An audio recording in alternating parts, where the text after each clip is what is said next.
first, live, local. This is Fox 12 Now.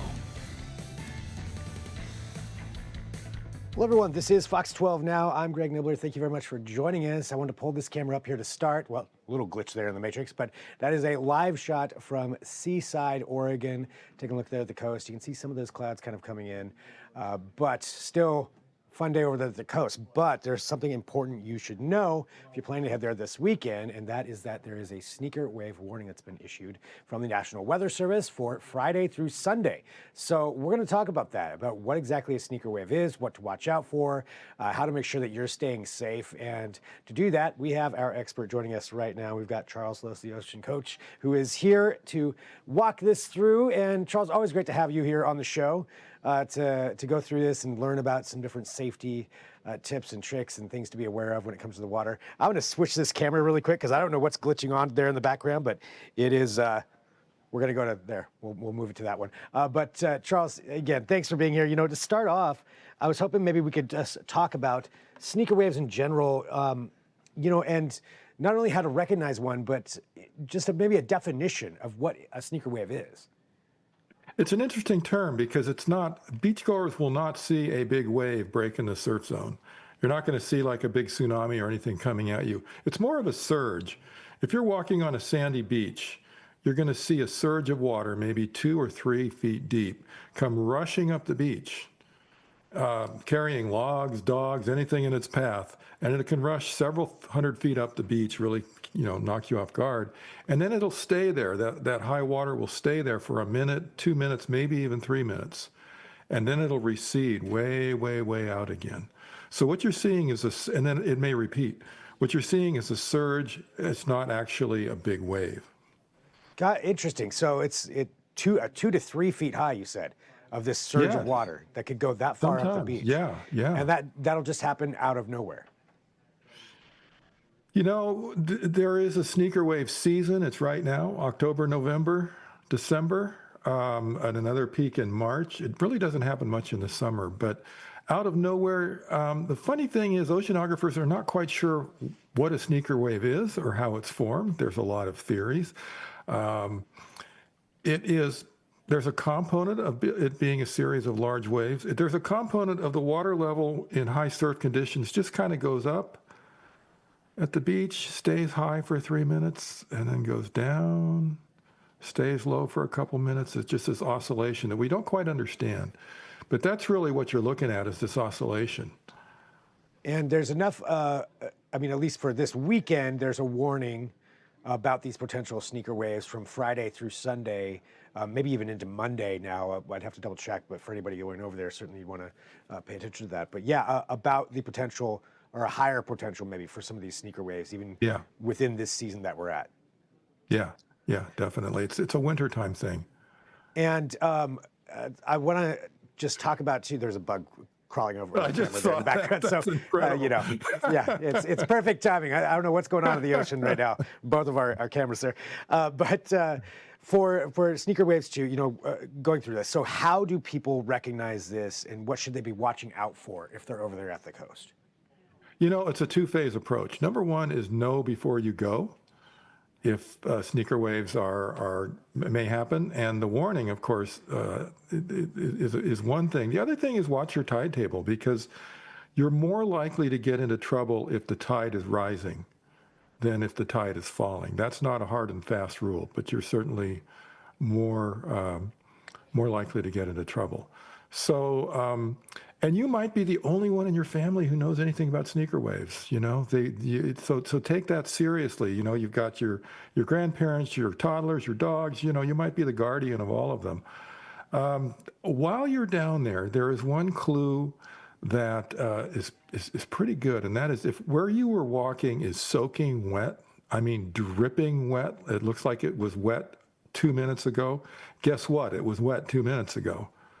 That's quite different than damp sand. If you're walking on damp sand, you're generally okay. But if where you are walking is dripping wet, that means the water was there very recently. And remember, I talked about the oscillation. The water comes up, stays for a couple minutes, and then goes down. And when it goes down, it stays there for a couple minutes. And so the kids run down, the dogs run down, everybody goes to collect their shells and whatnot. But the beach is dripping wet, and that means that water can come back again. So keep an eye on that. The other thing is plan your escape routes. You want to be able to run if you need to run, and if there's a very tall berm, we'll see that in the video, by the way, a tall berm that prevents this woman from escaping. Keep your escape routes in mind, and if there isn't a place to run to, maybe you don't want to go there. A little bit of wisdom there. So being cognizant of that and being aware of that, I'm talking about that video, this is one that I think a lot of people saw. I believe it was last year when this came out, but I'll pull this up. This is from Cannon Beach, and and this woman who got into some trouble right here. Can you tell us what's going on here in this video? Well, this is the surge coming in, and again, you can see it's a couple feet deep. It's knocked her off her feet. It knocks her into a corner here. And watch this log. There's a big log right in there with her. You see that? Yeah. Those are dangerous. Those become battering rams. And so be aware of those things. And now we're on the out cycle where it's sucking her out. And she's actually handling this pretty well because now she's starting to fight it and getting back up on her feet. But and there's a log. So this is pretty illustrative of what can happen. It is quick. It is strong. The logs are a factor. And it's that pattern of, see how long that water's staying out there? Yeah. It's still going out. And if we were to watch this another cycle, I bet in a minute or two, that water would come up. Now, this is where you can see where she was being thrashed around. Now it's almost dry. But you see that dripping wet quality I'm talking about? Yeah, right there. So that's indicative of that wave. I mean, as we're, just looking here, I mean, that's pretty terrifying. And she was just walking along. Just walking along, again, right. As people do. I mean, but you see the tall berm? She has nowhere to go. She can't run. So if you have a berm like that, don't go walking down that side of things.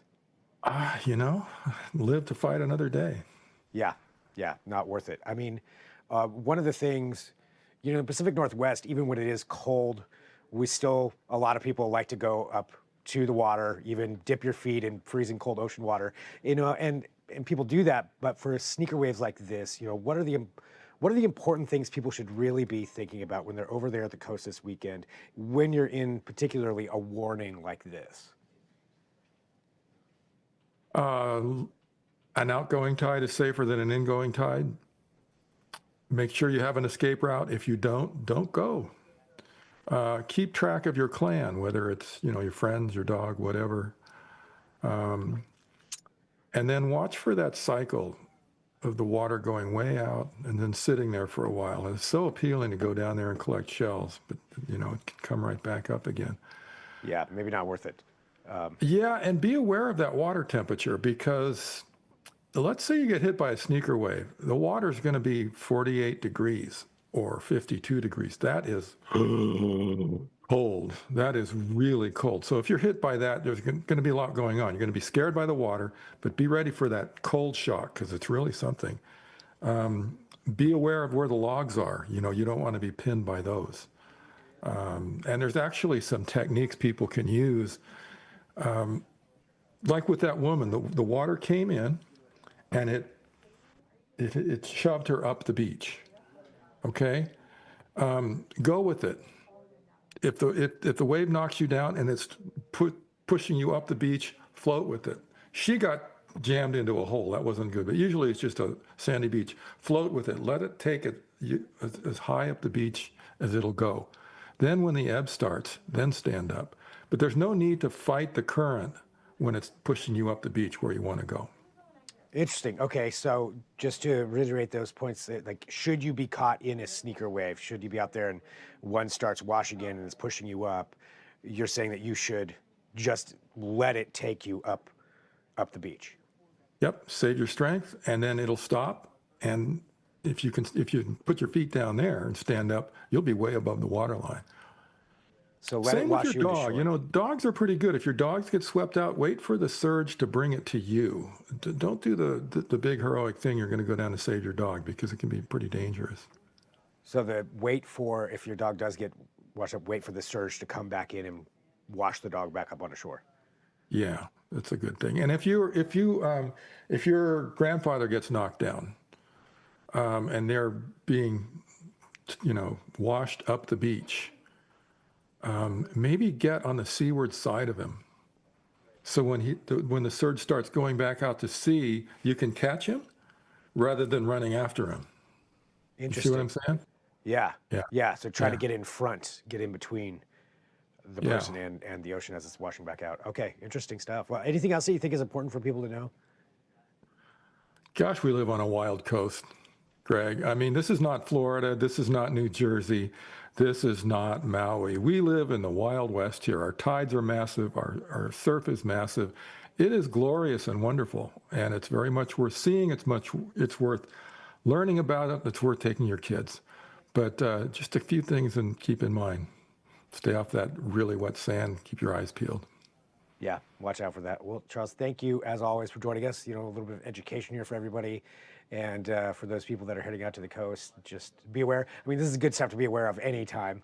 As you mentioned, so sneaker wave season is technically upon us. Is that right? It is October, November, with another peak in March, and we really don't see much of them in the summertime. Gotcha. Okay.